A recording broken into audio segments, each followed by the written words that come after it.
Welcome to this explainer. Today, we're going to completely rethink the traditional advice on acquiring high-cost medical and dental equipment. We've got some truly fascinating data lined up that's going to flip conventional wisdom right on its head. Let's get right into it. So is paying cash for medical equipment actually costing you money? It's a pretty provocative question, right? Because the traditional medical school advice we all hear, avoid debt, just pay cash, might actually be draining your practice's wealth potential. Look, I get it. It feels disciplined. It feels smart. But as we're going to see, when you're talking about dropping $500,000 on clinical technology, writing that massive check might just be the most expensive mistake you can make. Okay, here is the quick roadmap for our explainer today. We'll be hitting 1. The cash payment trap, 2. The two-return model, 3. Overcoming budget roadblocks, 4. Navigating lease structures, and finally, 5. Maximizing Section 179 benefits. Let's dive in. Just look at these advanced MRI and surgical suites. Modern dentistry and medicine completely rely on this life-saving tech. We're talking digital X-ray systems, CAD/CAM products, fixed angiography suites. They've absolutely transformed patient care. But wow, do they come with massive price tags. Tying up hundreds of thousands of dollars in a single purchase drastically limits your ability to invest in your staff, your marketing, and just the overall growth of your practice. Which brings us perfectly to Section 1, the cash payment trap. Let's expose the hidden opportunity cost of writing that massive check. The core error of being a cash buyer all comes down to opportunity cost. When you drop $500,000 into depreciating hardware, you are actively choosing not to put those funds to work somewhere else. The experts at Trident Medical Finance point out that, historically, a diversified equity portfolio returns about 9 to 11% annually. Real estate, that yields around 8 to 12%. By choosing cash, you are completely sacrificing those returns, and that, my friends, is your baseline opportunity cost. So how do we shift this paradigm? Let's move straight into Section 2, the two-return model. This is a brilliantly counterintuitive framework where you literally get to win twice. Let's compare the math for a $500,000 equipment package for an office-based lab, or OBL. In the cash scenario you see on the left, your money is just gone. It's tied up in metal and software. But in the finance scenario on the right, you're making money on both sides of the transaction at the exact same time. The equipment generates clinical procedure revenue to pay its own monthly financing costs, while your retained $500K stays invested, generating a conservative 9% return year after year. And looking at this 5-year projection right here, the finance scenario actually outperforms the cash scenario by a staggering $69,000. No way, right? But it's true.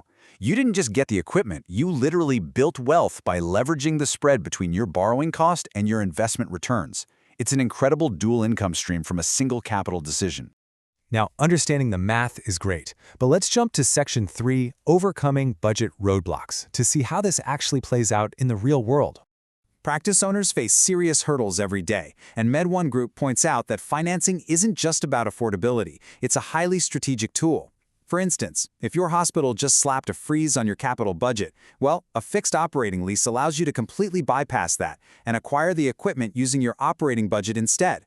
Or, if you're forced to rent, you can use equity rentals where a portion of your payment actually goes toward a future purchase.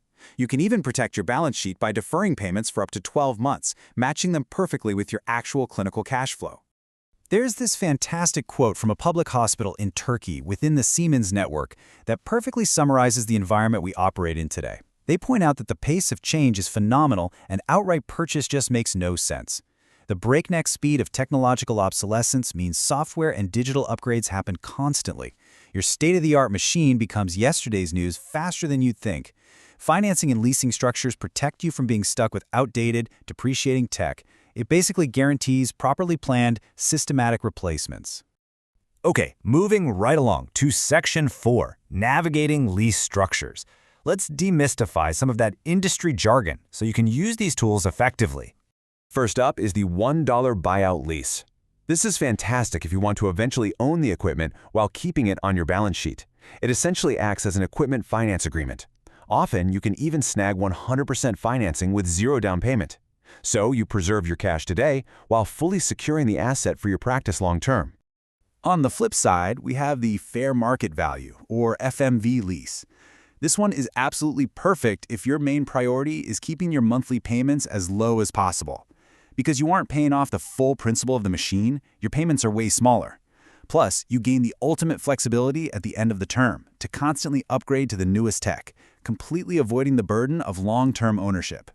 When we look at typical industry terms, combining data from FinCap and First Commercial Credit, it shows just how incredibly fast and flexible this space has become. Contract lengths can stretch anywhere from 24 to 84 months, and critically, specialized lenders can often get you approved and fully funded in under 48 hours. That is huge for keeping your practice running without any of those frustrating bureaucratic delays. All right, Section 5, maximizing Section 179 benefits. This is the ultimate kicker that makes the financing math undeniably favorable. Check out this massive number, $2.5 million.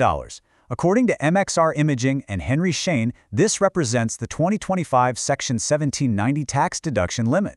This provision is a real game changer. It allows you to deduct the full purchase price of qualifying equipment, like CT scanners, dental chairs, C-arms, you name it, in the exact same year it's acquired and placed into service, all the way up to $2.5 million. But here is the absolute most powerful part of this entire strategy. Thanks to 100% bonus depreciation reinstated by the One Big Beautiful Bill Act, you can deduct the entire cost of the equipment up front, even if you are only making small monthly lease payments on it. Just let that sink in for a second. You retain your capital, you generate clinical revenue, and you create an immediate massive tax windfall that often totally exceeds your first year of finance payments. It's brilliant. So how will you deploy your capital for your next major equipment upgrade?